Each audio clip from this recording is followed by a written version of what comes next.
Hi everyone, welcome to my presentation where I'll be talking about my research project, which is called Lost in Translation, Exploring Language Concordance and Therapeutic Alliance among Bilingual Welsh-English Clients in Counselling. So I thought I'd start this presentation by telling you all a little bit about why I wanted to research this particular topic and a little bit about me. So that's me on the left. My name's Erin, and that's my cat called Ollie. And just a disclaimer, this presentation has nothing to do with cats, but I thought I would add him into it because he's quite cute. So my experiences of completing a BSc in psychology and nearly completing the MSc in counselling really sparked my interest into the dynamic of language, particularly from a therapeutic context, because a lot of complexities can arise.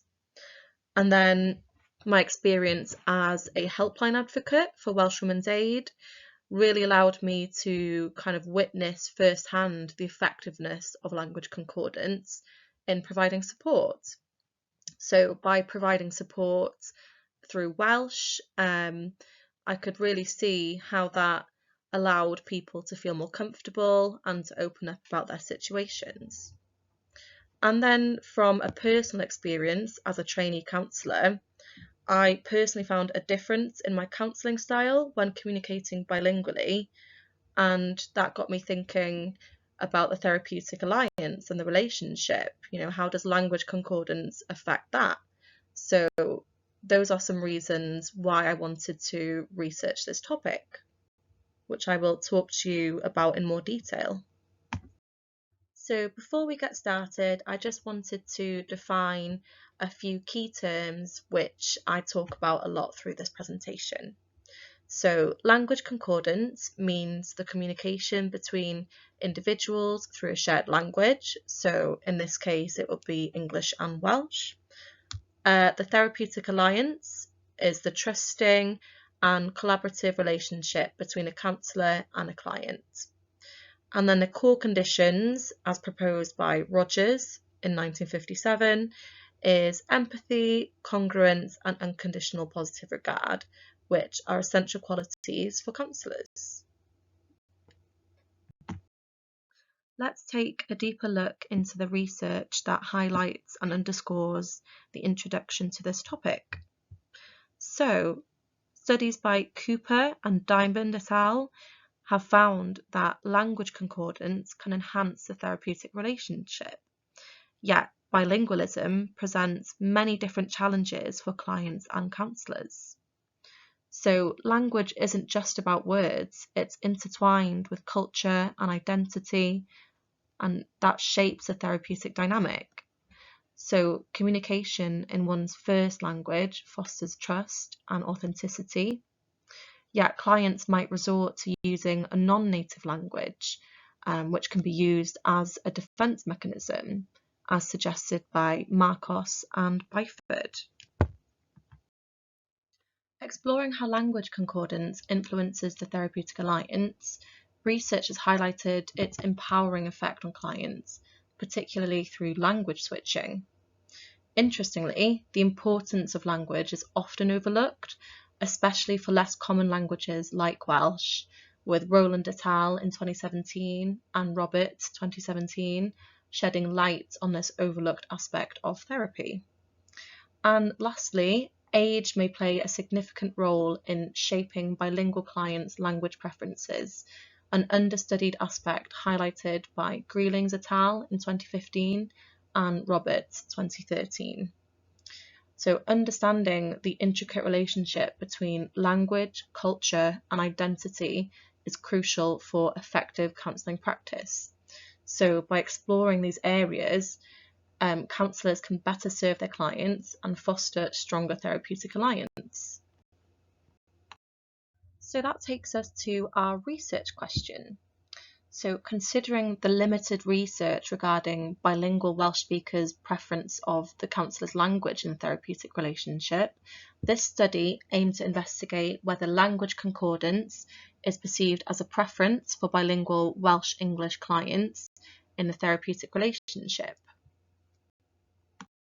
So we had two different hypotheses for this study, with the first consisting of Welsh-speaking participants would perceive a stronger therapeutic alliance with bilingual Welsh-English counsellors compared to monolingual English-speaking counsellors. And then our second hypothesis was that there would be a positive correlation between Welsh-speaking preference and participant age. And that takes us to the methodology behind this study. So we aimed for about 150 participants from the general UK population, but they had to be Welsh speakers over the age of 18. So participants from Bangor would receive a course credit, and participants were recruited via Sona, word of mouth, and social media. So the design consisted of a quantitative independent measures design. So we used descriptive analysis for language preferences, a correlational design for hypothesis 1 and 2, with the covariables being the participant age and reported therapeutic language preference. So in terms of our measures, the researchers created an online questionnaire via SciToolkit, which was a 14-item questionnaire on language preferences, and it also included demographic questions. So just a little bit about the procedure. Participants were asked to sign a consent form, and they also had an information sheet so they could read about the study and what it entails. Then they were asked some demographic information, and they were asked about their therapy experiences, and then they were asked to complete a 14-item questionnaire about their language preference in therapy. And at the end, there was an optional email for research findings and a debrief statement at the end. So in terms of ethical issues, we really tried to address any potential distress. So that was included with a debrief statement. And in terms of confidentiality, we ensured that everything was stored in the correct way. Informed consent was obtained before participation, and there was a lot of different documentation that the participants could access, along with some signposting to additional resources if needed. In terms of the bias considerations, we were a team of trainee counsellors, and that included bilingual Welsh-English speakers. So that's just something to consider. So that takes us to the results of the study. So through descriptive analysis, we found that the majority of the participants were female, with 81.7%, and the average age was about 34. So with language preferences, Welsh was the primary language for 58.5% of participants, followed by English, which was 37.8%. 51.2% reported having therapy prior to completing this questionnaire, and then 48.8% didn't specify language preference for therapy, whilst 34.1% preferred English, 2.4% preferred Welsh, and 13.4% preferred speaking in both languages. The quantitative results found a strong correlation between Welsh preference and various aspects of the therapeutic alliance, such as trust, genuineness, and acceptance. There was also a positive correlation between Welsh preference and importance of culture. So there wasn't any significant correlation between age and preference for a Welsh-speaking therapist. So let's take a closer look at the summary of the correlations from this study. So as you can see, factors from the therapeutic alliance in terms of the core conditions, such as acceptance, genuineness, and trust, are positively correlated with Welsh language importance, Welsh culture importance, and Welsh therapy preference, which shows that there is a positive relationship between Welsh language preferences, perceived therapeutic alliance, and the importance of Welsh language and culture. So this really underscores the significance of considering language and cultural factors in therapeutic settings, particularly for bilingual Welsh-English clients. Our questionnaire also offered participants to leave a comment about their preferred language in counselling. So below are the key themes that we interpreted from the qualitative element of the research.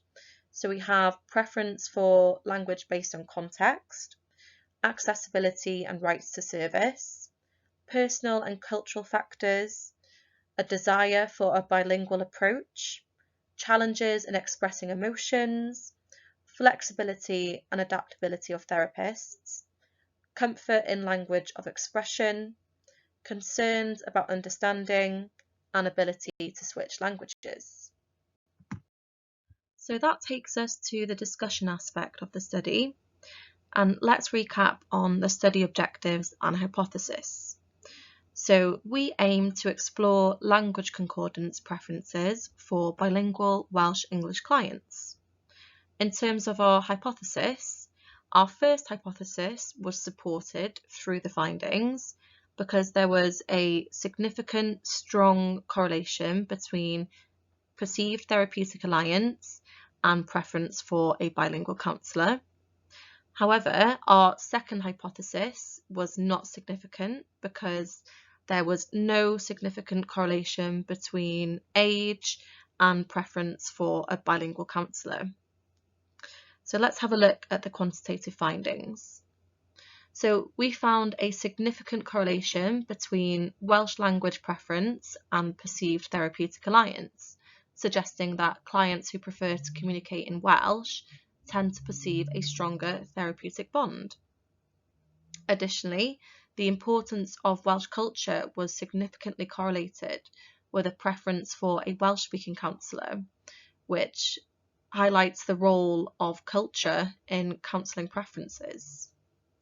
However, we did not find any significant associations between age and Welsh language preference in therapy. Let's take a deeper look at the qualitative insights. Participants consistently expressed feeling more comfortable and connected if therapy was to be conducted in Welsh, and that suggests a strong preference for therapy sessions to be conducted in their native language. Interestingly, there was a clear desire for a bilingual approach and language switching during sessions. So it seemed that participants valued the flexibility to express themselves through both Welsh and English, depending on the context or emotional content of their communication. We also observed that the importance of Welsh culture and a preference for Welsh language was a big aspect. So this highlights the interconnectedness of language and cultural identity, with clients seeking counsellors who can understand and appreciate their cultural background. And then along with the client empowerment, the results showed that participants felt that an authentic expression was facilitated through language concordance. So accessing therapy in Welsh made them feel more understood and empowered, allowing for a deeper level of engagement and self-expression. However, there were some limitations to this study, which I'll talk about in more detail. So one of the limitations was that we had a relatively small sample size. So although we'd obtained 176 responses, we were only able to use 82 participant data due to not meeting our requirement to speak Welsh. There was also a notable gender disparity with a lot more female participants, and there was also a lack of age diversity so we didn't have many participants over the age of 60. Another limitation was that we utilised non-standardised questionnaires, as we created our own questionnaire to distribute to participants. So there is a potential for researcher bias in data collection and analysis. Moving on to future research, we believe that there's a need for qualitative exploration of the underlying reasons for language preferences among bilingual Welsh-English clients. So that could be done by conducting focus groups or in-depth interviews to gain a deeper understanding. Understanding the motivations behind language choices could provide valuable insights into clients' experiences and also inform culturally sensitive therapeutic approaches. We also believe that further investigation into the impact of age on language preference in therapy is something to look at in the future. So exploring how age influences language choices could help us better tailor counselling services to meet the needs of diverse client populations. So to conclude the discussion, there are a few standout factors that presented itself from this research. So one was that language concordance can enhance the therapeutic alliance for bilingual Welsh-English clients. Language switching is a preference for Welsh-English bilingual speakers in counselling. Flexibility and cultural competence are crucial for effective bilingual counselling. And finally, awareness of language preferences can deepen therapeutic relationships and improve therapeutic outcomes. And that brings us to the end of this presentation, where I talked about my research project of exploring language concordance preferences among bilingual Welsh-English clients in therapy. Thank you so much for listening, and if you have any questions, please comment below, or you can email me at rnj18pyb@bangor.ac.uk.